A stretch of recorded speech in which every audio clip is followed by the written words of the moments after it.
সামনে রমজান মাস, এই রমজানকে সামনে রেখে পৃথিবীর সব ব্যবসায়ীরা এদের মালামাল মজুত করছে।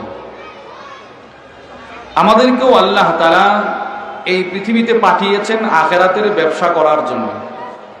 এই গত পরশু দিনও ডালকানগরের হযরত জাফর সাহেব হাফিজাহুল্লাহ হুজুর নারায়ণগঞ্জের নয়াপুর ঐতিহাসিক 8 দিন ব্যাপী তাফসীরের বয়ানে তিনি বলেন, আল্লাহ তাআলা দুনিয়াতে বান্দাকে পাঠিয়েছেন, বান্দা দুনিয়াতে এসে রবের সাথে ব্যবসা করবে, আর এই ব্যবসার মাধ্যমে এই বান্দা রবের বন্ধু হবে। হুজুর এইভাবে কথাটা বলছেন। দুনিয়ার ব্যবসায়ীরা রমজানকে সামনে রেখে মাল মজুত করছে, অধিক মূল্যে এরা ক্রয় বিক্রয় করবে। আমাদেরও কিছু ধন সম্পদ, কিছু মালামাল মজুত করার দরকার আছে না নাই বলেন? এই বিষয়ে কিছু কথা আপনাদের সামনে বলার লক্ষ্যে আয়াতে কারিমা তিলাওয়াত করা। মুহতারাম দোস্ত, মাল সম্পদ দুই প্রকার। বলেন, মাল সম্পদ কত প্রকার? দুই প্রকার। একটা হচ্ছে দুনিয়ার সম্পদ, আর একটা হচ্ছে আখিরাতের সম্পদ। বলেন তো, একটা কি দুনিয়ার, আর একটা কি আখিরাতের। দুনিয়ার সম্পদ নিয়ে মুসলমান আলোচনা করা কিংবা আলোচনা শ্রবণ করা এটা উচিত নয়। কেন? গোটা পৃথিবী ক্ষণস্থায়ী। গোটা পৃথিবীতে যত সম্পদ ছিল, আছে, থাকবে, ওইগুলো ক্ষণস্থায়ী। এগুলো রব দিয়েছেন শুধুই মাত্র আমাদেরকে দুনিয়ার ভোগ সামগ্রী হিসেবে। যেমনটি আল্লাহ তাআলা সূরাতুল কাসাসের মধ্যে বলেন, ওয়ামা উতিতুম মিন শাইইন ফামাতাউল হায়াতিদ দুনিয়া ওয়া যিনাতুহা। তোমাদেরকে যা কিছু দেওয়া হয়েছে দুনিয়াতে ভোগ সামগ্রী, এগুলো তুচ্ছ, এগুলো আল্লাহর কাছে কোনো দাম নাই। ওমা ইনদাল্লাহি খায়রুন ওয়া আবকা। রবের কাছে যে সম্পদ আছে ওইগুলো দামি, ওইগুলো উৎকৃষ্ট। সুবহানাল্লাহ বলেন। তাহলে বোঝা গেল দুনিয়া তুচ্ছ, দুনিয়ার সম্পদও তুচ্ছ। এজন্য দুনিয়ার সম্পদ যেই জায়গায় ক্রয় বিক্রয় করা হয়, মুসলিম শরীফের হাদিস, রাসূল বলেন সেই জায়গাটাও তুচ্ছ। বলেন তো, দুনিয়ার সম্পদ কোথায় ক্রয় বিক্রয় করা হয়? বাজার। মাশাআল্লাহ, বলেন কোথায়? এবার রাসূল বলেন বাজারের জমিন আল্লাহর কাছে সবচাইতে নিকৃষ্ট, আর মসজিদের জমিন আল্লাহর কাছে সবচাইতে উৎকৃষ্ট, প্রিয়। আচ্ছা, এবার বাস্তব কথা বলবেন, আমাদের যাতায়াত নিকৃষ্ট জায়গায় বেশি, উৎকৃষ্ট জায়গায় বেশি, না নিকৃষ্ট জায়গায়? অর্থাৎ মসজিদে আমাদের যাতায়াত বেশি না বাজারে? যেটা বাস্তব সেটা বলেন, কোথায়? এক জমানা ছিল মানুষ মসজিদে তাদের যাতায়াত ছিল বেশি। আজান দেওয়ার আগেই মসজিদে গিয়ে বসে থাকতো। আল্লামা শামসুদ্দিন যাহাবী রাহিমাহুল্লাহ তার বিখ্যাত কিতাব সিয়ারু আ'লামিন নুবালার মধ্যে নিয়ে আসছেন, সাঈদ ইবনুল মুসাইয়িব বলেন, আমি 30 বছর মসজিদে বসে বসে মুয়াজ্জিনের আজান শুনছি। আচ্ছা, এবার আপনারা বলেন তো, যেই লোকটা মসজিদে বসে মুয়াজ্জিনের আজান শুনছে, ও জামাতের আগে মসজিদে আসছে না আজানেরও আগে? এবার আপনি যদি প্রতিটা নামাজের 15 মিনিট আগেও আজান ধরে নেন, আধা ঘন্টা আগেও আজান ধরে নেন, তো বোঝা গেল তিনি আজানেরও অনেক আগে মসজিদে বসে বসে আজান শুনছে। এক সোনালী যুগ ছিল, মানুষ মসজিদেই পড়ে থাকতো, বাজারে এদের নেশা ছিল না। আল্লামা ইবনে সাদ রাহিমাহুল্লাহ তার বিখ্যাত কিতাব আত-তাবাকাতুল কুবরার মধ্যে নিয়ে আসছেন, হযরত আতা ইবনে সাইব বলেন, দাখালতু আলা আবি আব্দুর রহমান আস-সুলামি, আমি আবু আব্দুর রহমান আস-সুলামির কাছে গেলাম, ওয়া হুয়া ফিল মসজিদ, তিনি মসজিদে। উনি জোহর পড়লেন মসজিদে, জোহর থেকে আসর পর্যন্ত বসা মসজিদে, আসর মসজিদে, মাগরিব মসজিদে। আমি ওনাকে বললাম, লাউ তাহাক্কালতা ইলাল ফিরাশ, যদি একটু সময়ের জন্য বিছানায় গিয়ে আরাম করতেন তো আপনার শরীর স্বাস্থ্যটা ভালো থাকতো। তিনি আমাকে জবাব দিলেন, যিনি মসজিদে বসা তিনি আমাকে জবাব দিলেন, মিয়া আমিও তো তোমার মতো বাড়িতে যাইতে চাই, বাজারে যাইতে চাই, কিন্তু নবীজির এক হাদিস আমাকে মসজিদ থেকে বের হতে দেয় না। বুখারীর হাদিস, আল্লাহর রাসূল বলেন, ওয়ান আবি হুরায়রা রাদিয়াল্লাহু তাআলা আনহু ক্বাল ক্বালা রাসূলুল্লাহ সাল্লাল্লাহু আলাইহি ওয়াসাল্লাম আল মালাইকাতু তুসাল্লি আলা আহাদিকুম। রাসূল করিম সাল্লাল্লাহু তাআলা আলাইহি ওয়াসাল্লাম ইরশাদ করেন, তোমাদের কেউ মসজিদে ওযুর সাথে যতক্ষণ বসা থাকে ততক্ষণ আরশ আজিমের চতুর্পাশে ফেরেশতারা বলতে থাকে, আল্লাহ আপনি তাকে ক্ষমা করে দেন। আল্লাহ এর ক্ষমা করে দেন, একে ক্ষমা করে দেন, একে ক্ষমা করে দেন। মিছিল শুরু হয়ে যায়, মিছিল। আপনি যে মসজিদে বসা থাকে তার পক্ষ থেকে ফেরেশতারা মিছিল করে। তিনি বলেন, এই ফেরেশতাদের দোয়াটা নেওয়ার জন্য আমি মসজিদ ছাড়ি না। কি এক জমানা ছিল। আবু বকর সিদ্দিক রাদিয়াল্লাহু তাআলা আনহু, ওনার মেয়ে আসমা রাদিয়াল্লাহু তাআলা আনহা, ওনার আরেক মেয়ে আমাদের আম্মাজান আয়েশা আস-সিদ্দিকা রাদিয়াল্লাহু তাআলা আনহা, আসমা বিনতে আবি বকর, ওনার ছেলের নাম আব্দুল্লাহ ইবনে জুবায়ের, আব্দুল্লাহর ছেলের নাম আমের। আমেরের ব্যাপারে নিয়ে আসছে আবু বকরের দুই মেয়ে রাদিয়াল্লাহু আনহা, আসমা আয়েশা রাদিয়াল্লাহু তাআলা আনহার ব্যাপারে আল্লাহু আকবার। আল্লামা ইবনে আব্দুল বার রাহিমাহুল্লাহ তার বিখ্যাত কিতাব আল ইস্তিআব ফি মারিফাতিল আসহাবের মধ্যে নিয়ে আসছেন আম্মাজান আয়েশা সিদ্দিকার ইলমের পাওয়ার কেমন ছিল, ওনার ইলম কত বেশি ছিল। সমস্ত সাহাবাদের ইলম যদি এক পাল্লায় রাখা হয়, সমস্ত নবীদের সমস্ত বিবিদের ইলম আম্মাজান আয়েশা ছাড়া সমস্ত বিবিদের ইলমও যদি ওই পাল্লাটায় রাখা হয়, পৃথিবীর শুরু থেকে কিয়ামত পর্যন্ত যত আলেম আসবে সবার ইলম যদি ওই পাল্লাটায় রাখা হয়, সাহাবাদের ইলমও এই পাল্লায়, সমস্ত নবীর বিবিদের ইলমও ওই পাল্লায়, সমস্ত উলামাদের ইলমও ওই পাল্লায়, আর বিপরীত পাল্লায় যদি আম্মাজান আয়েশার একা ইলম রাখা হয়, ওনার ইলমের পাল্লা ভারী হয়ে যাবে। কি ইলমের অধিকারিণী ছিলেন তিনি। তিরমিজি শরীফের মধ্যে আসছে আবু মুসা আল আশআরী বলেন, যখনই আমাদের উপরে নবীজির কোনো হাদিসের ব্যাপারে আমাদের খটকা সৃষ্টি হতো, অর্থ বুঝতে আমরা অক্ষম হতাম, সবাই মিলে দৌড় দিতাম আম্মাজান আয়েশার কাছে। উনি যাওয়ার সাথে সাথে হাদিসের সমাধান দিয়ে দিতেন। এই আম্মাজান আয়েশা সিদ্দিক, ওনার বোন আসমা বিনতে আবি বকর, এই আসমার ছেলে আব্দুল্লাহ, আব্দুল্লাহর ছেলে আমের। আল্লামা শামসুদ্দিন যাহাবী রাহিমাহুল্লাহ তার বিখ্যাত কিতাব সিয়ারু আ'লামিন নুবালার মধ্যে নিয়ে আসছেন, আমের অসুস্থ, আজানের আওয়াজ শুনছেন। এবার তিনি ওনার পরিবারের লোকদেরকে বললেন, খুযু বিয়াদি, এই আমার হাত ধরো, আমাকে নিয়ে যাও মসজিদে। পরিবারের লোকেরা ওনার হাত ধরলেন। ফাকিলা লাহু ইন্নাকা আলী, পরিবারের লোকদের থেকে বলা হলো, আপনি তো প্রচন্ড অসুস্থ, আপনি তো এই অবস্থায় মসজিদে যেতে পারবেন না। আল্লাহ আল্লাহু আকবার।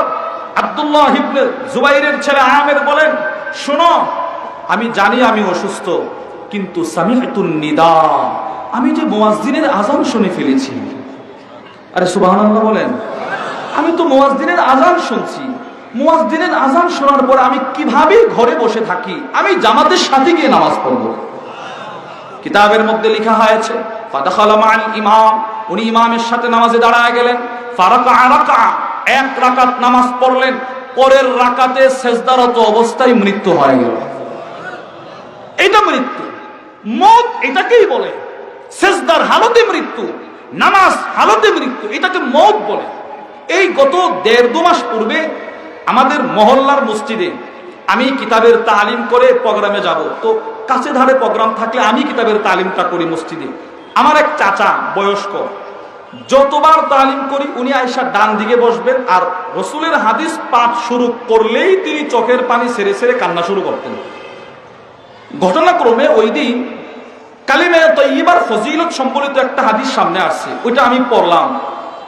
ওই চাচা কাঁদতেছেন। উনি কাঁদার পরে আমাকে বললেন, বাজান, আমাদেরকে কালিমা তাইয়্যিবাটা একটু মশক করিয়ে দাও না। আমি নিজে কালিমা তাইয়্যিবা, কালিমা শাহাদাত পড়লাম। ওনারা যে কয়েকজন ছিলেন তারাও 5-6 বার মশক করলেন। আমি বাড়িতে আসছি আর খবর আসছে এই লোক বাড়িতে গিয়েই মারা গেছে। বলেন তো কত সুন্দর মৃত্যুটা তার হলো। জিন্দেগির শেষ নামাজ এশারের তাকবীর ওলা সহকারে, উনি মুয়াজ্জিন ছিলেন, তো একামত দিছেন। জিন্দেগির শেষ নামাজ, নবীজির হাদিস শুনছে। জিন্দেগির শেষ সময় কালিমা নসিব হয়েছে, পুরো এলাকার মধ্যে ছড়ায় গেছে। তার মৃত্যুটা কত দামি হলো রে। বাড়িতে গিয়ে ভাত চাইছে, ভাত, আমাকে খাবার দাও, এই চাইছে, বিছানায় শুয়ে মারা গেছে। এটা হচ্ছে মৃত্যু। মসজিদ যেন আমার গোটা জিন্দেগির পর আর প্রতিজ্ঞা হয়, মসজিদের জমিন, বাজার নয়। বাজারে আমি যাব আমার প্রয়োজন মিটানোর জন্য, অতিরিক্ত সময় বাজারে নয়। এই আমের উনি মসজিদে মারা গেছেন। আর কেনই বা মসজিদের প্রতি ওনার ভালোবাসা থাকবে না? কারণ ওনার বাবাও ছিল ওনার চাইতে বড় মসজিদমুখী। সুবহানাল্লাহ বলেন। জগৎ বিখ্যাত আলেম আল্লামা আবুল ফরজ আব্দুর রহমান ইবনুল জাওজি রাহিমাহুল্লাহর বিখ্যাত কিতাব সিফাতুস সাফওয়াত, 3 খণ্ডের কিতাব। ওটার প্রথম খণ্ডে নিয়ে আসছেন আমিরের পিতার নাম আব্দুল্লাহ, আবু বকর সিদ্দিকের মেয়ের ঘরের নাতি। তিনি মসজিদে এত পরিমাণ সময় দিতেন যে সাহাবারা বলতেন এত মানুষ না, এজন্য মসজিদের কবুতর। ওনাকে মসজিদের কবুতর বলা হতো। কবুতর কি পরিমাণ মসজিদে থাকতেন দেখেন। প্রতিনিয়ত ওনার পরিবারের লোকেরা এসে বলতো আর কত, এবার একটু বাড়িতে আসেন। এই পরিমাণ মসজিদে থাকতেন। ওনার কিছু বৈশিষ্ট্য শোনেন। আল্লামা আবুল ফরজ আব্দুর রহমান ইবনুল জাওজি নিয়ে আসছেন ইসলামের ইতিহাসে তিনিই সর্বপ্রথম সাহাবী যার মা বাপ ছিল মুসলমান। সুবহানাল্লাহ বলবেন না? এর মানে কোন সাহাবীর মা বাপ মুসলমান ছিল না, নবীজির ভালোবাসা নবীজির সহবত পায় এরা নিজেরা ইসলাম ধর্ম গ্রহণ করছে। তিনিই সর্বপ্রথম সাহাবী যিনি মুসলিম পরিবারে জন্মগ্রহণ করেছেন। 2, আল্লামা আবুল ফরজ আব্দুর রহমান ইবনুল জাওজি লেখেন তিনি ইসলামের ইতিহাসে সর্বপ্রথম ব্যক্তি যার পেটে নবীজির লালা মোবারক প্রবেশ করছে। 3, উনি যখন নামাজ পড়তেন, নামাজ যখন রুকু করতেন, হাত্তা তানজিলাল আসাফির, চড়ুই পাখি এসে ওনার পিঠে বসে যাইত। আমি আপনাদেরকে যে কথা বুঝাইতে চাইলাম, এক জমানা ছিল মানুষ মসজিদমুখী ছিল, বাজারমুখী ছিল। আরে বলেন না, বাজারমুখী ছিল। আর এখন কি এক জমানা আসছে, মসজিদগুলো তো টাইলস, কত সুন্দর, কত সুন্দরভাবে সাজানো হয়েছে। যেই জিনিসটা তার মূল সৌন্দর্য ছিল সেটা থেকে শূন্য। বলেন না ঠিক কিনা বলেন? মুসল্লি যেন নাই, যেখানেই যায় হুজুর নামাজের কথা বলেন, নামাজের কথা বলেন। আমাদের তো পুঁজি হচ্ছে নামাজ, কেন এটার জন্য এত বলা লাগবে বলেন? আরে আজকে মরলে কালকে তো হিসাব শুরু হয়ে যাবে। আগামীকাল পড়বো, আগামীকাল পড়বো, আগামী নামাজ থেকে ধরবো, এইরকম কত ধরনেওয়ালা কবরের নিচে চলে গেছে। এজন্য পৃথিবীর সবচাইতে দামি জমিন মসজিদ, সবচেয়ে নিকৃষ্ট বাজার। ওই বাজারে যেই দুনিয়া বেচা কেনা হয় সেই দুনিয়াটাও নিকৃষ্ট। এর মানে গোটা দুনিয়ার সম্পদ নিকৃষ্ট। বলেন সম্পদ কি কতটা নিকৃষ্ট দেখেন। মুসলিম শরীফের 2957 নম্বর হাদিস। ওয়ান জাবির ইবনে আব্দুল্লাহ রাদিয়াল্লাহু তাআলা আনহুমা আন্না রাসূলুল্লাহ সাল্লাল্লাহু আলাইহি ওয়াসাল্লাম মাররা বিস-সুক দাখিলাম মিন বা'দিল আলিয়া। নবীজির সাহাবী হযরত জাবির ইবনে আব্দুল্লাহ রাদিয়াল্লাহু তাআলা আনহুমা থেকে বর্ণিত, তিনি বলেন আল্লাহর রাসূল একদিন মদিনায় ঢুকতেছিলেন বাহির থেকে। আল্লাহর নবী ঢোকার সময় একটা বাজারের পাশ দিয়ে যাচ্ছিলেন, বাজারের পাশ দিয়ে। ওয়ান্নাসু কানাফাতাহু, সব সাহাবারা মদিনার লোকেরা বাজারের রাস্তার দুপাশে দাঁড়িয়ে আছেন, নতুবা নবীজির দুপাশে দাঁড়িয়ে আছেন। রসুল চলার সময় তাকায় দেখলেন ছোট্ট একটা ছাগলের বাচ্চা, কান কাটা, মরে পচে দুর্গন্ধ ছড়াইতেছে, খালি পড়ে আছে। নবীজি ছাগলের বাচ্চাটার কাছে গেলেন, গিয়ে এই কানে ধরে এইভাবে রসুল উপরে উঠাইছে। দুর্গন্ধ, মুখে মানুষ নাক চেপে ধরেছে, রসুল গিয়ে এটারে ধরছেন। নবীজির নাকে দুর্গন্ধ লাগছে কি লাগে নাই এটা অন্য কথা, লাগতে পারে, কিন্তু আমার কাছে মনে হয় না লাগে নাই। কেন? আল্লাহ আপনার রসুলের শরীরে 24 ঘন্টার জন্য জান্নাতের একটা মেশকে আম্বর মেখে দিয়েছিলেন। 24 ঘন্টা নবীজির শরীরে এক জান্নাতি সুঘ্রাণ ছিল। লাগতে পারে, কিন্তু নবীজির সেই জান্নাতি সুঘ্রাণের উপরে এটার দুর্গন্ধ নবীর নাকে না লাগাটাই স্বাভাবিক। হুজুর কিভাবে বুঝছেন? পৃথিবীর মানুষ যত ঘামে তত দুর্গন্ধ। বাস্তব কিনা বলেন? মানুষ ঘেমে গেলে দুর্গন্ধ ছড়ায় কিনা? আর হযরত ওমর বলেন, আল্লামা মুহাম্মদ ইবনে ইউসুফ আস-সালিহি আশ-শামি তার বিখ্যাত কিতাব সুবুলুল হুদা ওয়ার রাশাদ ফি সিরাতি খায়রুল ইবাদের মধ্যে নিয়ে আসছেন।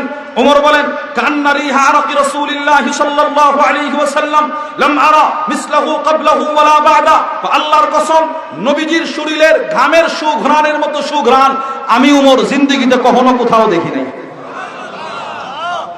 হযরত আনাস বলেন, মুসলিম শরীফের হাদিস, আনাস বলেন রাসূল যখন ঘামতেন, নবীজির ঘাম যখন ঝরে ঝরে পড়তো, দূর থেকে মনে হতো কাআন্নাল আরাক আল-লু'লু, এজন্য ঘাম নয় মণিমুক্তা ঝরতেছে, মণিমুক্তা। এজন্য আল্লাহ রাসূলের যখন নবীজি ঘামতেন, সাহাবারা নবীজির ঘাম জমা করার জন্য বোতল আর শিশি নিয়ে দৌড়াদৌড়ি শুরু করত। মুসলিম শরীফের হাদিস, আনাস বলেন, দাখালা আলাইনা রাসূলুল্লাহ সাল্লাল্লাহু আলাইহি ওয়াসাল্লাম, আল্লাহ রাসূল একদিন আসলেন আমাদের বাড়িতে। ফাকালা ইনদানা, এসে নবীজি কাইলুলা করলেন। হযরত আনাস বলেন, আল্লাহর রাসূল আরাম করতেছেন, করতে গিয়ে নবীজি ঘুমায় গেলেন। ফাআরিকান নবী সাল্লাল্লাহু আলাইহি ওয়াসাল্লাম, নবীজি ঘুমের ঘোরে ঘামতে শুরু করলেন। হযরত আনাস বলেন, হঠাৎ করে তাকায় দেখি ফাজাআত উম্মি বিকারুরা, আমার মা ছোট্ট একটা শিশির বোতল, কারুরা বলা হয় হোমিওদের ছোট ছোট যে শিশির বোতল, ওইটা আতরের বোতল নিয়ে আসছে, শিশি নিয়ে আসছে। ফাজাআলাত তাসলুতুল আরাক, আমার মা নবীজির ঘামগুলো জমা করে করে সেই বোতলের ভিতরে ঢোকাইতেছে। আল্লাহর নবীর ঘুম ভেঙে যায়। আল্লাহর রাসূল ঘুম থেকে জাগ্রত হয়ে বলে, ইয়া উম্মে সুলাইম, হে উম্মে সুলাইম, মা হাদাল্লাযী তাসমাঈন, এগুলো কি করছো? আরে আমার ঘাম জমা করছো কেন? উম্মে সুলাইম বলে, নবী গো, এগুলো হচ্ছে আপনার ঘাম। রাসূল বলেন, আমার ঘাম দিয়ে তুমি কি করবে? উম্মে সুলাইম বলে, যদিও এগুলো আপনার কাছে ঘাম, কিন্তু এগুলো হচ্ছে আমাদের জন্য আতর, পারফিউম, পারফিউম। এত সুঘ্রাণ ছিল। আজীব কথা শুনেন, আশ্চর্য কথা শুনেন। বুখারী শরীফের 3553 নম্বর হাদিসের ব্যাখ্যায় আল্লামা শিহাবুদ্দিন আবুল ফজল আহমদ ইবনে আলী ইবনে মুহাম্মদ ইবনুল হাজার আল আসকালানী তার বিখ্যাত কিতাব ফাতহুল বারির মধ্যে নিয়ে আসছেন, কানা রাসূলুল্লাহ সাল্লাল্লাহু আলাইহি ওয়াসাল্লাম ইযা মাররা ফি তরিকিন মিন তুরুকিল মদিনা, আল্লাহর রাসূল যখন মদিনার কোন রাস্তা দিয়ে একদিন হেঁটে যেতেন, ফাওয়াজাদু মিনহু রাইহাতাল মিস্ক, সাহাবারা ওই রাস্তায় দিনের পর দিন ওই রাস্তার গাছে পাতায় ফুলে ফুলে নবীর সুঘ্রাণ পাইতেন। কি সুঘ্রাণ ছিল নবীর শরীরে। হযরত ওয়াইল ইবনে হুজর বলেন, কুনতু সাফিহু রাসূলুল্লাহ, আমি নবীজির সাথে মুসাফা করছি। মুসাফা এই হাদিসের ব্যাখ্যায় নিয়ে আসছেন, কোন নবীর সাথে মুসাফা করার পর থেকে আমি আমার হাতে সব সময় নবীর সুঘ্রাণটা পাইছি। কি সুঘ্রাণ ছিল। আচ্ছা, এবার আপনারা একটা প্রশ্নের জবাব দিবেন। পৃথিবীতে এমন কোনো আতর নাই যে আতর প্রথম দিন ব্যবহার করার পরে যেই সুঘ্রাণ 1 মাস পরেও কি সেই রকম থাকে? বলেন থাকে? আচ্ছা, 1 মাস বাদ দিলাম, 15 দিন পরে রাসূল এমন কি আতর ব্যবহার করতেন যে নবীজির আতরটা 24 ঘন্টা, রাসূল যতদিন জীবিত ছিলেন ততদিন একই ধরনের পারফিউমের সুঘ্রাণ পাওয়া যেত। এটা ছিল জান্নাতি আতর। সুবহানাল্লাহ বলেন জোরে।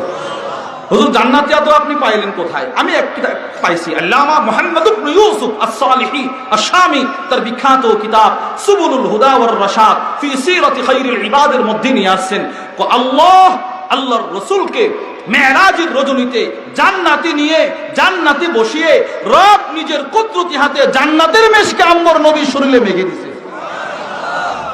উনি ইবারত নিয়ে আসছে, মাবদাউ হাদিহির রাইহাতুত তাইয়্যিবা বিজাসাদিহি সাল্লাল্লাহু আলাইহি ওয়াসাল্লাম মিন লাইলাতিল ইসরা। তিনি বলেন, মেরাজের রজনীর পর থেকে নবীজির শরীরের সেই সুঘ্রাণের প্রারম্ভিকতা শুরু হয়েছিল। তাহলে যেই নবীজির শরীরে তো সুঘ্রাণ, ওই নবীজির নাকে তো ছাগলের দুর্গন্ধটা না আসাই স্বাভাবিক। আসে না এটা আমি বলি না, আসাটাই স্বাভাবিক।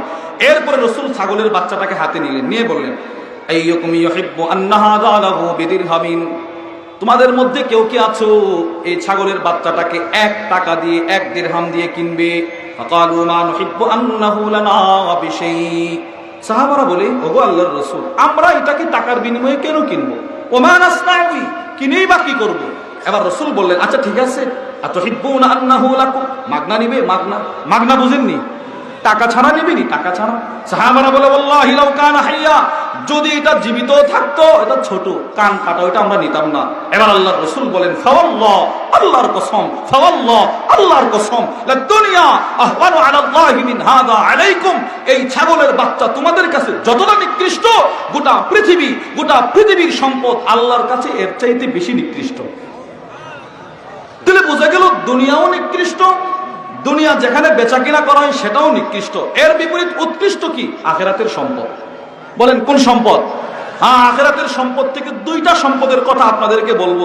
যদি পারেন এই 2টা সম্পদ শিখবেন, ইনশাআল্লাহ আপনার কবর হবে আলোকিত, আপনার হাসর হবে সুখময়, আপনার মিজান হবে ভারী, আপনার ফুলসিরাতের পুল হবে সুখের, সহজ হবে, সহজ।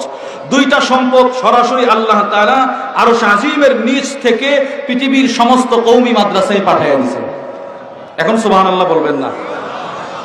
দুইটা সম্পদ সরাসরি আরশ আজিমের নিচ থেকে আনা হয়েছে, মেরিন আরশ আজিম, আরশ আজিম থেকে আনা হয়েছে। রসুল বললেন এইটা হচ্ছে আরশ আজিমের ধনভাণ্ডার।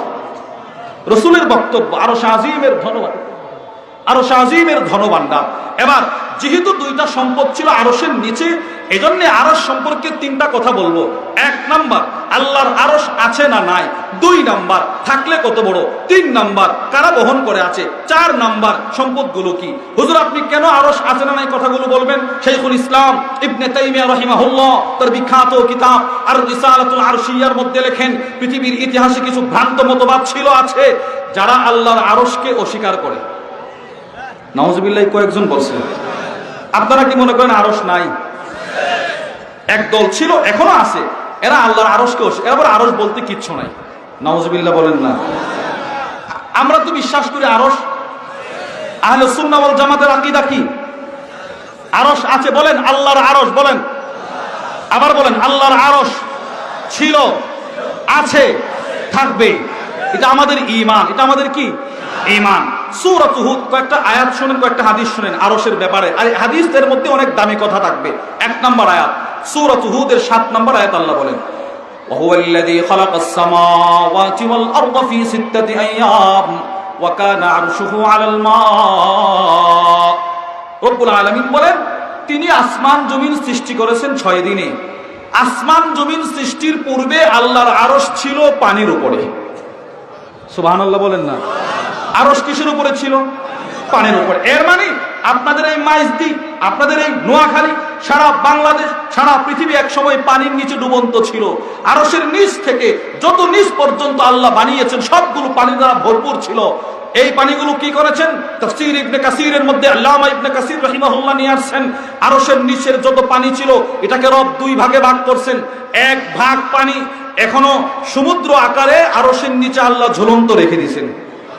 পারবেন কেউ 1 ফোঁটা পানি শূন্যে ভাসায় রাখতে? যেই মালিক এত বিশাল সমুদ্র রেখে দিল।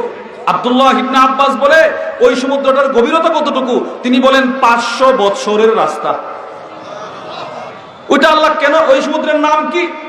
আল্লামা ইবনে কাসির নিয়ে আসছেন আল বাহরুল মাসজুর, যার কথা আল্লাহ সূরাতুত তুরের মধ্যে লিখেছেন, বলেছেন। এবার তিনি বলেন ওখানে আল্লাহ পানিটা রাখলেন কেন? ইসরাফিল প্রথম ফু দিবে, সব ধ্বংস হয়ে যাবে। দ্বিতীয় ফু দিবে, ওখানে আরশ আজিমের নিচের সমুদ্র থেকে আল্লাহ একটা বৃষ্টি বর্ষণ করাবে। ওই পানিগুলো পৃথিবীর সমস্ত কবরস্থানে, পৃথিবীর প্রত্যেকটা মাইয়িতের কবরে প্রবেশ করবে। ফুটা ফুটা পানি, সাথে সাথে পানিগুলো প্রবেশ করার সাথে সাথে মাইয়িত কবর থেকে সোজা উঠে দাঁড়ায় যাবে। তাহলে এই আয়াত থেকে আমরা বুঝলাম আল্লাহর আরশ, বলেন আল্লাহর আরশ। 2 সূরাতুল আরাফের 54 নম্বর আয়াত আল্লাহ বলেন ইন্না রাব্বাকুমুল্লাহুল্লাযী খালাকাস সামাওয়াতি ওয়াল আরদা ফি সিত্তাতি আইয়াম সুম্মা ইসতাওয়া আলাল আরশ। রব্বুল আলামিন বলেন তিনি তোমাদের রব, যিনি আসমান জমিন সৃষ্টি করেছেন 6 দিনে, অতঃপর তিনি আরশ আজিম গ্রহণ করেছেন। এই আয়াত থেকে আমরা বুঝলাম আল্লাহর আরশ। যদি না থাকতো আল্লাহ আরশ গ্রহণ করেন কিভাবে? তাহলে বোঝা গেল আরশ আছে। কিছু হাদিস শুনেন। 1 নাম্বার বুখারী শরীফের 2412 নম্বর হাদিস। وعن أبي سعيد الخدري رضي الله تعالى عنه قال بينما رسول الله صلى الله عليه وسلم جالس। আবু সাঈদ আল খুদরি বলেন আল্লাহ রাসূল একদিন বসা। এই হাদিসটা খেয়াল করে শুনেন। যা ইয়াহুদিয়ুন, এক ইহুদি নবীজির কাছে আসছে, এসে বলে ইয়া আবুল কাসিম, ও আবুল কাসিম, দরাবা ওয়াজহি রাজুলুম মিন আসহাবিক, তোমার এক সাহাবী আমার গালে থাপ্পড় মেরেছে। আলহামদুলিল্লাহ বলেন। ইহুদিকে সাহাবী থাপ্পড় দিয়েছে, কি বলবেন? আর জোরে বলেন না, কি বলবেন? যখন শুনবেন পৃথিবীর কোথাও কোন ইহুদিকে মুসলমান মারছে তো কি বলবেন? জোরে বলেন না, কি বলবেন? সহজ ভাষায় বলি, যদি শোনেন ইসরায়েল হামাসের 10 জন ইসরায়েলের 100টাকে মেরে ফেলছে, কি বলবেন? 1000 মেরে ফেলছে, কি বলবেন? আচ্ছা, যদি শোনেন ইসরায়েল বলতে কোন রাষ্ট্রই পৃথিবীতে নাই, কি করবেন? আরে জোরে বলেন না, কি করবেন? আপনারা কি মনে করেন ইসরায়েল বলতে কোন রাষ্ট্র পৃথিবীতে আছে? না। এখন যে ইসরায়েল যেখানে থাকে ওইটা ইসরায়েলের নয়, এটা ফিলিস্তিনের জমিন। এটা কার জমিন বলেন? হ্যাঁ, হিটলার যখন হাজার হাজার ইহুদিকে হত্যা করতেছিল, এবার ইহুদিরা পোল্যান্ড থেকে, জাপান থেকে, জার্মান থেকে, ইউক্রেন থেকে, ওই সমস্ত রাষ্ট্র থেকে এরা পালিয়ে পালিয়ে পৃথিবীর সমস্ত শক্তিধর রাষ্ট্রের কাছে ভিক্ষা চেয়েছিল, কেউ এদেরকে জায়গা দেয় নাই। শুধুই মাত্র আমাদের মুসলমানেরা এদের নিজের ভিটা জমিনে এদেরকে আশ্রয় দিয়েছিল। যতদিন তারা ভালো করে ফিলিস্তিনের মুসলমানদের কথা মতো চলেছিল, ততদিন ফিলিস্তিনরাই এদেরকে খাবার খাইয়েছে।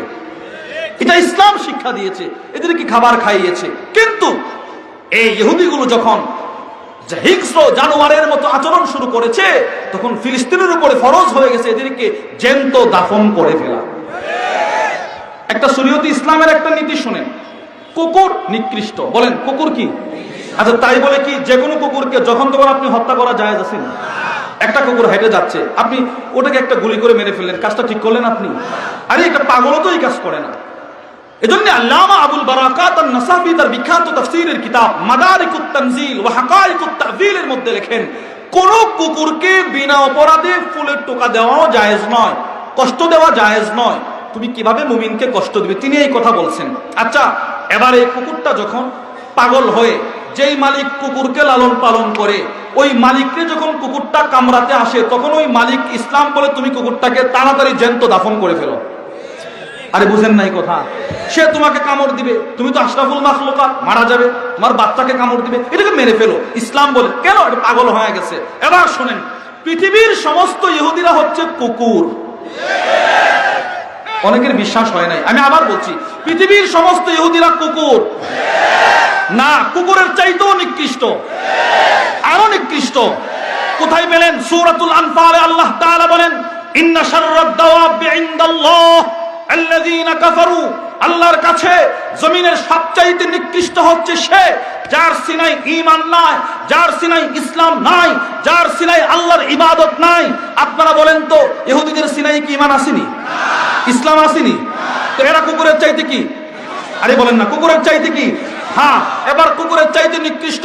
কুকুর যদি কুকুরের স্বভাব নিয়ে থাকে তো আমরা এদেরকে মারতাম না, কিন্তু শরীয়ত ইসলাম বলে কুকুর যখন পাগল হয়ে যায়, সেই মালিকের উপরে ফরজ হয়ে যায় এদেরকে জ্যান্ত দাফন করে ফেলা। বোঝা গেল ফিলিস্তিনের জমিনের মালিক হচ্ছে মুসলমান, ফিলিস্তিনের প্রতিটা মুসলমান হচ্ছে ফিলিস্তিনের জমিনের মালিক। ওই মালিকের বাড়িতে ইহুদিদের কুকুরগুলোকে আমরাই থাকতে দিয়েছিলাম, যতদিন তারা ভালো ছিল আমরা এদেরকে ডাল ভাত আর রুটি খাইয়েছি। এবার ইসরায়েলের কুকুরগুলো পাগল হয়ে গেছে, মুসলমানের উপরে ফরজ হয়ে গেছে, যেখানে পাওয়া সেখানে দাফন করে ফেলা।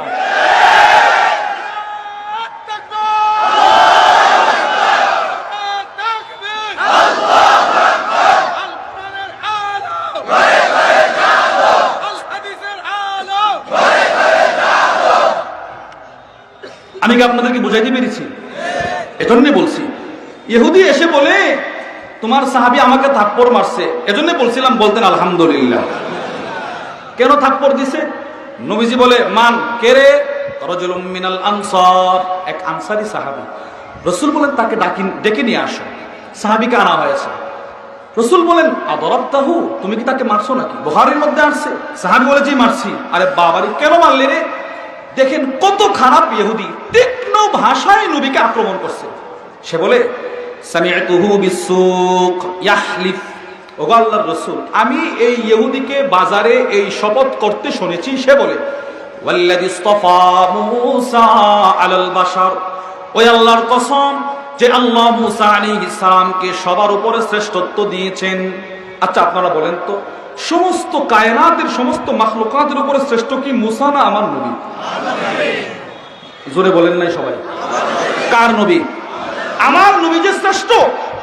আল্লাহু আকবার। আল্লামা আব্দুল ফাত্তাহ আবু গুদ্দা রাহিমাহুল্লাহ তার বিখ্যাত কিতাব সাফহাত মিন সাবরিল উলামা আলা শাদাইদিল ইলমি ওয়াত তাহসিলের মধ্যে এক লাইনে বুঝিয়ে দিয়েছেন।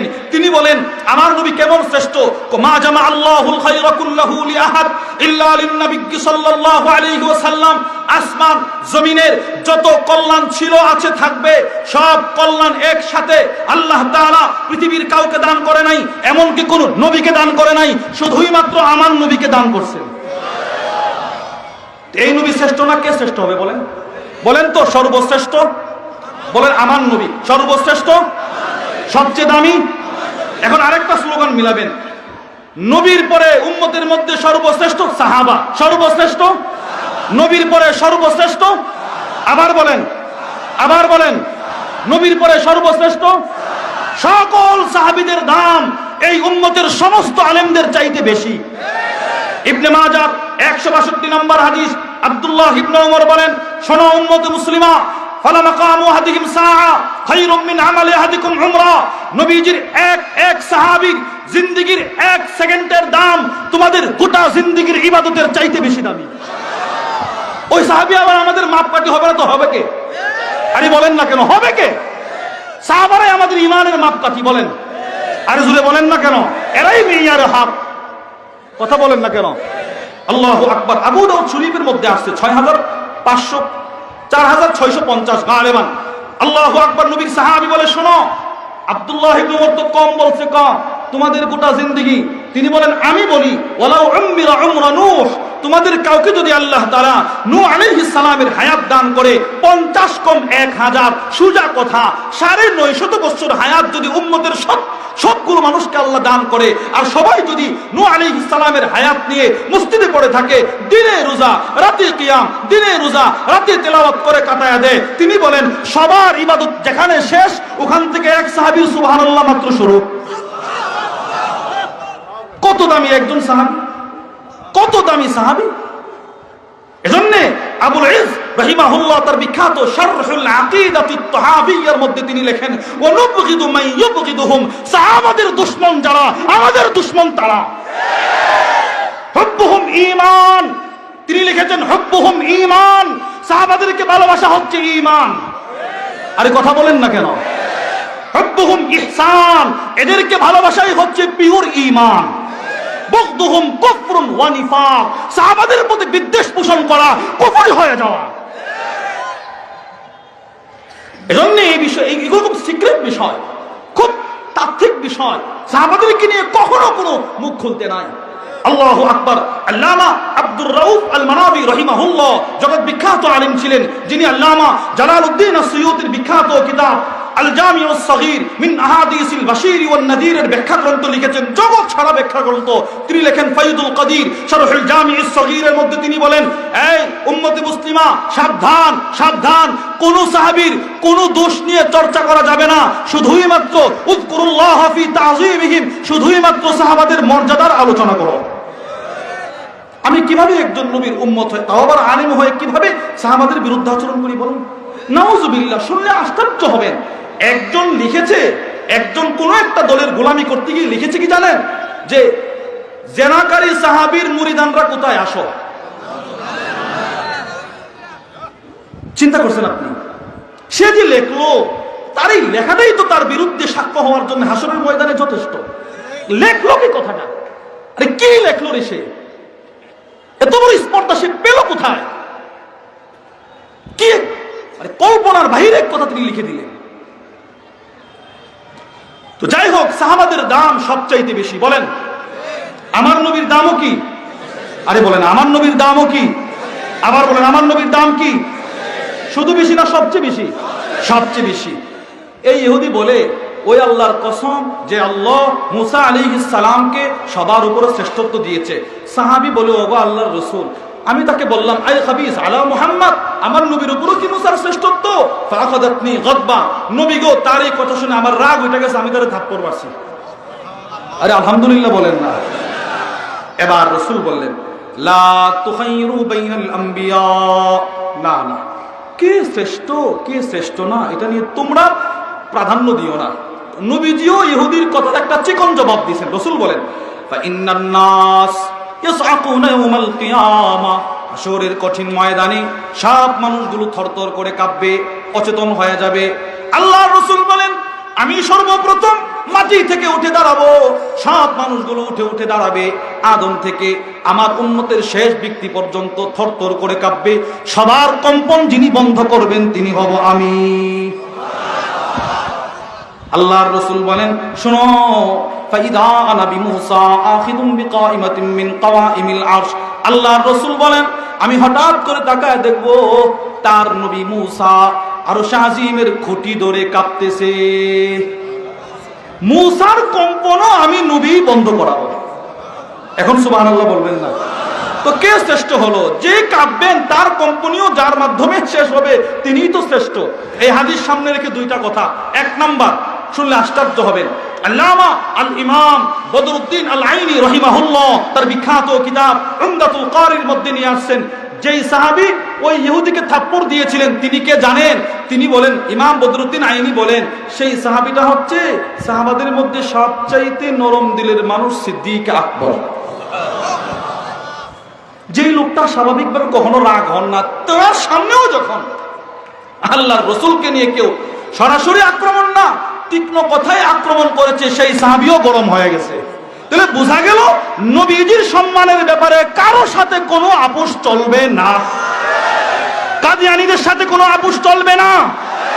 যারাই নবীর দুশমন হবে তাদের সাথে আমাদের কোনো আপোষ নাই। আবু বকর আপোষ করে নাই। আরে আবু বকর কি করে নাই? এত নরম মানুষ, ওনার সামনেও বলছে যে মুসা সবার শ্রেষ্ঠ, উনি থাপ্পড় মারছেন আগে। দুই, যেটা আমি আপনাদেরকে বোঝানোর উদ্দেশ্য এই হাদিসে, রাসূল দেখবেন মুসা আলাইহিস সালাম কিসের খুঁটি ধরে কাঁপতেছে? তাহলে আরশ নাই। আরে বলেন না, আরশ নাই। দুই, বুখারী মুসলিম শরীফের 2653 নম্বর হাদিস।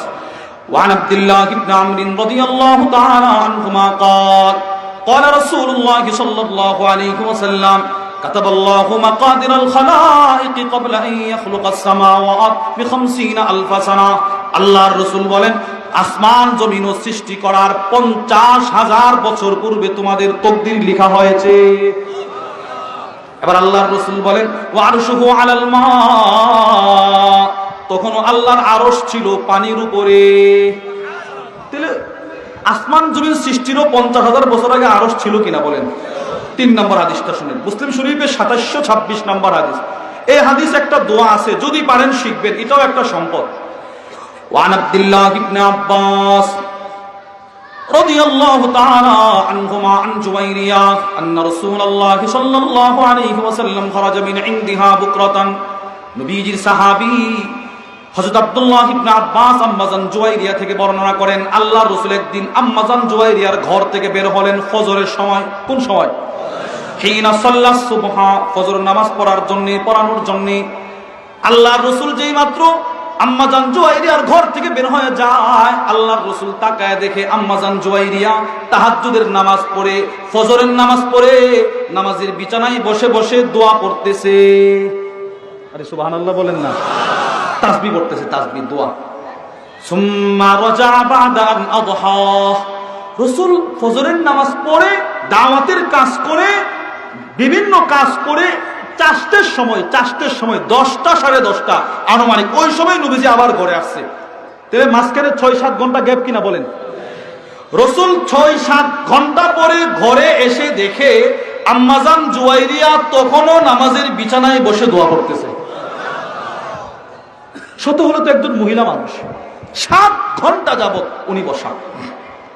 নবীজির ভিতরে সন্দেহ, আরে সে কি এতক্ষণ পর্যন্ত এখানে বসা নাকি ঘরোয়া কোনো কাজ করে আসছে? আবার আমি প্রশ্ন করি, নবী প্রশ্ন করছেন, মা জিলতি আলাল হাল আল্লাতী ফারাকতুকি আলাইহা, ও জুওয়াইরিয়া, আমি তোমাকে ফজরের সময় যে অবস্থায় দেখে গিয়েছিলাম, তুমি কি 7 ঘন্টা যাবত এই অবস্থায় আছো নাকি মাঝখানে কোনো কাজ টাজ করছো? আম্মাজান জুওয়াইরিয়া বলে, না না না, আমি 7 ঘন্টা যাবত বিছানায় বসে বসে দোয়া পড়তেছি। এবার রাসূল কি বলছে শুনেন, আল্লাহর রাসূল বলে, শোনো জুওয়াইরিয়া, লাকাদ কুলতু বা'দাকি 4 কালিমাত 3 মাররা, আমি তোমার ঘর থেকে বের হয়ে ফজরের নামাজ পড়ায়া একটা দোয়া 3 বার পড়ছি। 3 বার কয়বার? আরে বলেন কয়বার? আল্লাহর রাসূল বলেন, লাউ বুজিনাত বিমা কুলতি মুনদুল ইয়াউম লা ওয়াজানাতহুন্না, তোমার 7 ঘন্টার ইবাদত যদি মিজানের এক পাল্লায় রাখা হয়, অপর পাল্লায় যদি আমি নবীর সেই দোয়াটা রাখা হয়, শোনো শোনো, আমার দোয়ার পাল্লাটা ভারী হয়ে যাবে। কি সেই দোয়া? এত দামি দোয়া কোনটি? রাসূল বলেন, পড়েন সুবহানাল্লাহ, আবার পড়েন সুবহানাল্লাহ ওয়া বিহামদি আদাদা খালকি ওয়া রিদা নাফসি ওয়া জিনাতা আরশি ওয়া মিদাদা কালিমাতি। রাসূল বলেন, জুওয়াইরিয়া, আমার এই এক দোয়া তোমার 7 ঘন্টার ইবাদতের চাইতে বেশি দামি। কেন এই দোয়াটা এত দামি? আমাদের হযরত ওয়ালা আরিফ বিল্লাহ হাকিমুন নফস আল্লামা মুফতি মুশতাকুন নবী কাসিমি বলেন, সুবহান এক শব্দ, আমার মনে হয় এই শব্দটা দোয়ার শুরুতে আসার কারণে রবের এটার দাম আরো বেশি বাড়ায় দিয়েছেন নবীজি। আমাদের হযরত ওয়ালা বলেন, সুবহানাল্লাহ পৃথিবীতে একটা শব্দ, 7 আকাশ 7 জমিন যদি এক পাল্লায় রাখা হয়, আর সুবহানাল্লাহর সিনের সওয়াবটা যদি আরেক পাল্লায় রাখা হয়, হযরত বলেন ওই পাল্লাটা বেশি ভারী হবে। রাসূল বলেন, আল্লাহ আপনার মাখলুকাতের সংখ্যা যত, আমি নবীজির সুবহানাল্লাহর সংখ্যা তত। কি কথা রাসূল বলেন? আল্লাহ আপনার সন্তুষ্টি পরিমাণ আমার তাসবিহাতের সংখ্যা, আমার তাহমিদের সংখ্যা, আল্লাহ আরশে আজিমের ওজন পরিমাণ আমার সুবহানাল্লাহর সংখ্যা। রাসূল আরশের ওজনের শর্ত লাগাইলেন। এজন্য শাইখুল ইসলাম ইবনে তাইমিয়া রাহিমাহুল্লাহ তার বিখ্যাত কিতাব আর রিসালাতুল আরশিয়ার মধ্যে আজীব কথা নিয়ে আসছেন। তিনি বলেন, রাসূল যেহেতু এই দোয়ায় ওয়াজিনাত আরশি আরশের ওজনকে সম্পৃক্ত করেছেন, শর্ত করেছেন, বুঝা গেল ফাহাদা ইউবাইয়ান আন্না জিনাতাল আরশ আসকালুল আওজান। যদি মিজানের এক পাল্লায় 7 আকাশ 7 জমিন রাখা হয়, আর অপর পাল্লায় যদি শুধুই মাত্র আল্লাহর আরশ রাখা হয়, আল্লামা শাইখুল ইসলাম ইবনে তাইমিয়া বলেন আরশের পাল্লাটা ভারী হয়ে যাবে। আচ্ছা, এখন একটা প্রশ্নের জবাব দিবেন। বোঝা গেল আরশটা অনেক ভারী, বলেন না আরশ অনেক। আচ্ছা, ওই আরশকে কি আমরা সকলে মিলে ধাক্কা দিলে নাড়ানো সম্ভব নেই? আচ্ছা, পুরো নোয়াখালীর মানুষ মিলে ধাক্কা দিলে, সারা বাংলাদেশের মানুষ মিলে, আরে বলেন না হুজুর, কেউ সবাই মিলে ধাক্কা দিল কি না? আল্লাহর রাসূলের সাহাবী, আল্লাহ সাহাবাদের দাম কেমন শুনেন। নবীজি কোন মুমিন যখন মৃত্যুবরণ করে, মুমিনের রূহ যখন আরশ আজিমে পৌঁছায়, যে আরশকে পৃথিবীর কোন শক্তি দিয়ে নাড়ানো সম্ভব না, একজন মুমিনের রূহ যখন আরশে পৌঁছায়, তখন আরশটা খুশিতে নাচতে শুরু করে। নাসাই শরীফের 2055 নম্বর হাদিস, নবীজির বিখ্যাত সাহাবী হযরত সাদ ইবনে মুআদ রাদিয়াল্লাহু তাআলা আনহুর ইন্তেকাল হয়ে গেল। জিবরিল এসে রাসূলকে বলে, ওগো আল্লাহর রাসূল, আপনার এই সাহাবী তো কোনো ছোটখাটো সাহাবী নয়, অনেক দামি সাহাবী। রাসূল বলেন, তুমি বুঝলে কিভাবে? এবার জিবরিল বলে, ওগো আল্লাহর রাসূল, তাহাররাকা লাহুল আরশ, ওর মৃত্যুতে আল্লাহর আরশ কেঁপে উঠেছে। কি দামি সাহাবী ছিলেন তিনি! একমাত্র সাহাবী যার জানাজায় 70,000 ফেরেশতার আগমন হয়েছিল। এই হাদিসের মধ্যে রাসূল বলেন, ওয়া শাহিদাহু আও ওয়া শাহিদা লাহু 70,000 মিনাল মালায়েকা। তিনি একজন সাহাবী, পৃথিবীর মানুষ মৃত্যুবরণ করলে তার লাশের খাটিয়া বহন করে তার আত্মীয় স্বজন, পাড়া প্রতিবেশী, ঠিক কিনা বলেন? আর ইনি যখন মৃত্যুবরণ করেছেন, উনার লাশের খাটিয়া বহন করছে ফেরেশতারা। জগৎ বিখ্যাত আলেম আল্লামা শামসুদ্দিন আবুল খায়ের মুহাম্মদ ইবনে আব্দুর রহমান আস-সাখাবির বিখ্যাত কিতাব আত-তুহফাতুল লতীফা ফি তারিখিল মদিনাতিশ শরীফার মধ্যে নিয়ে আসছেন, উনার লাশ নিয়ে সাহাবারা হাঁটতেছে, তো এক সাহাবী আরেক সাহাবীকে বলে, কিরে সাদের লাশটা তো হালকা কেন রে? ও জোয়ানকালে মারা গেছে, সর্দার সাহাবী, তার লাশটা তো ভারী হওয়ার কথা। আর বাস্তবে মানুষ মারা গেলে তার মাফাসিল, তার জোড়া ছেড়ে দে, লাশ স্বাভাবিকভাবে একটু ভারী হয়ে যায়। সাহাবারা বলে, ওর লাশ তো হালকা কেন? নবীজি পিছন থেকে মুস্কি মুস্কি হাসে আর বলে, ইন্নাল মালাইকাতা হামালাতহু, শোনো, জিবরিল আমাকে বলে দিয়েছে আমার এই সাহাবীর লাশের খাটিয়া বাহ্যিকভাবে যদিও তোমাদের কাঁধে, জিবরিল বলে লাশ নিয়ে হাঁটতেছে ফেরেশতারা। 4, উনি এমন একজন সাহাবী যার ব্যাপারে আল্লামা শামসুদ্দিন যাহাবী রাহিমাহুল্লাহ তার বিখ্যাত কিতাব সিয়ার ওয়া আলামিন নুবালার মধ্যে নিয়ে আসছেন।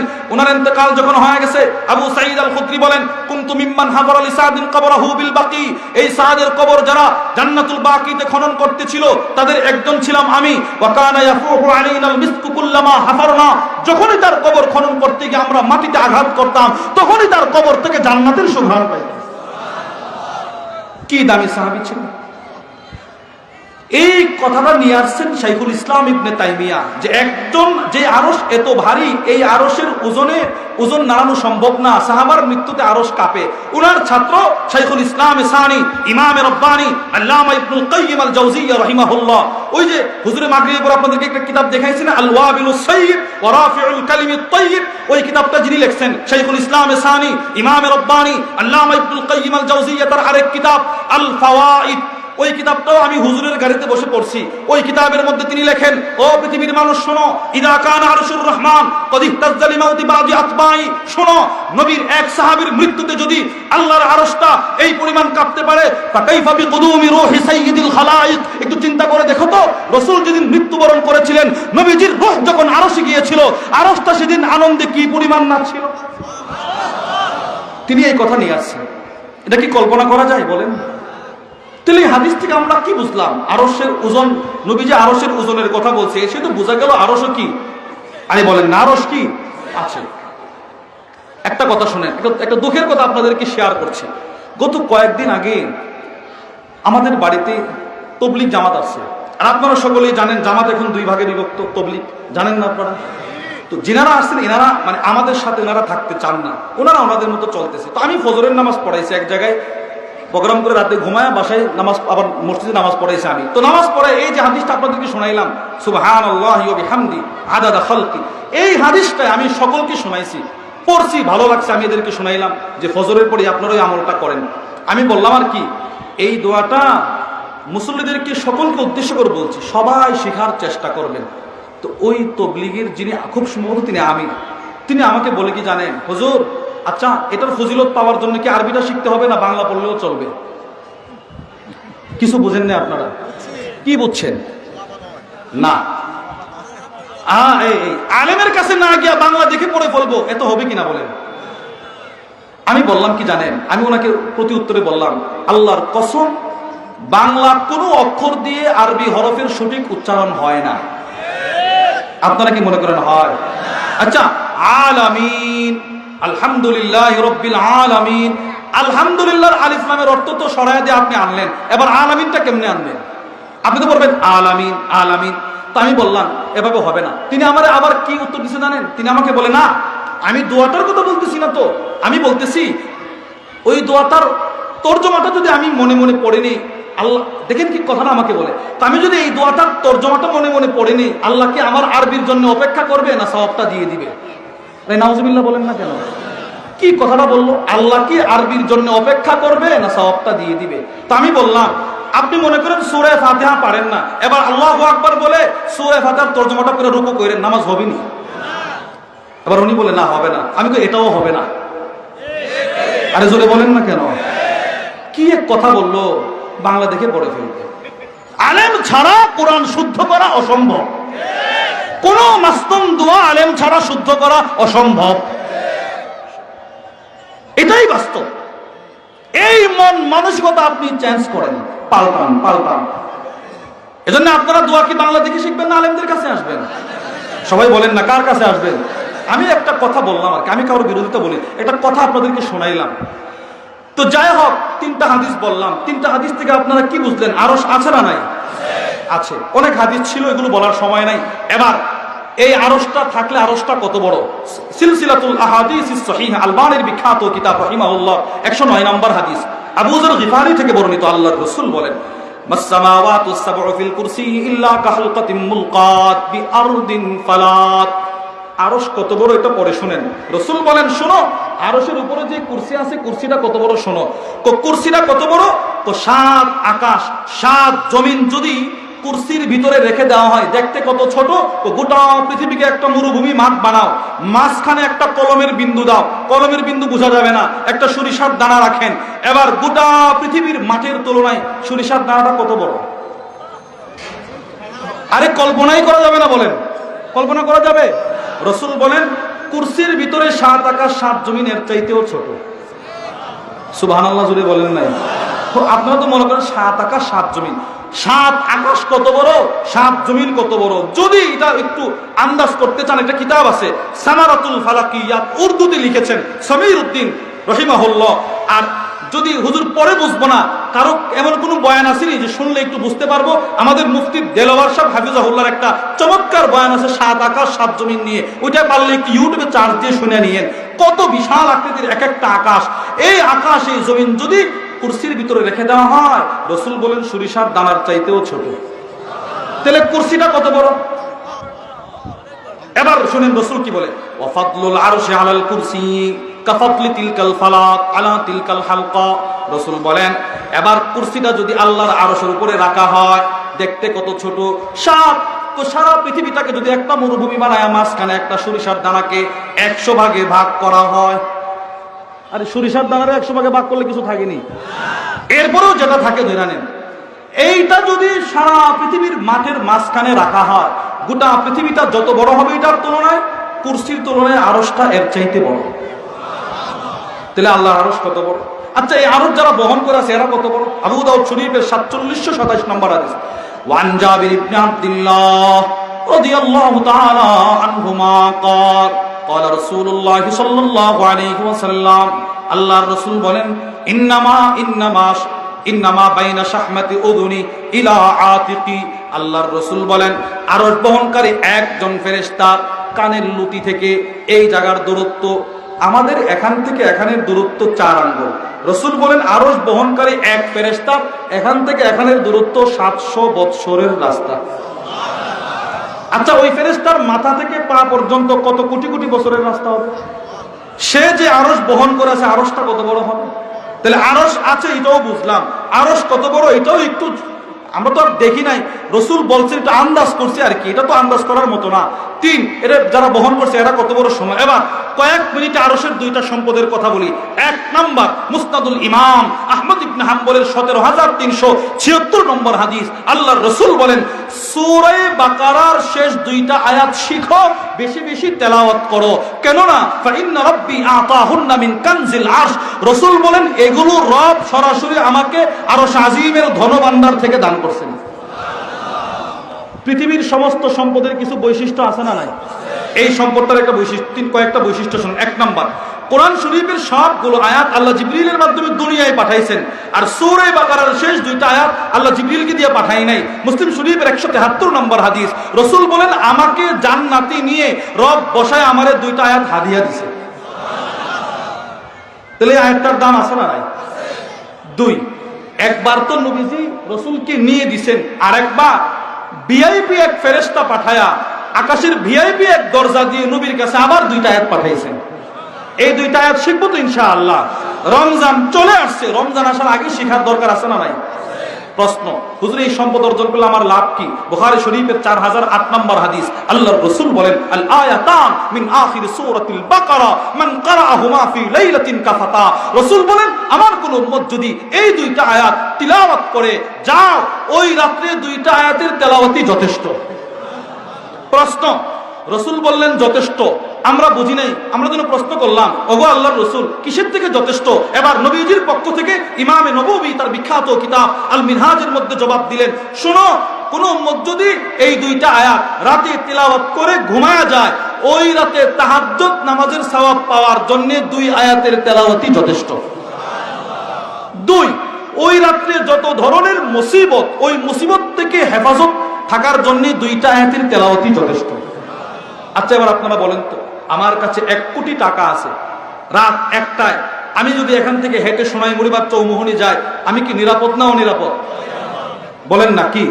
যে কোনো সময় আমাকে আক্রমণ করতে পারে। আমাদের আনসারী রাহিমাহুল্লাহ বলতেন, যার কাছে টাকা সাথে যত বেশি থাকবে সে তত অনিরাপদ, সে তত কি।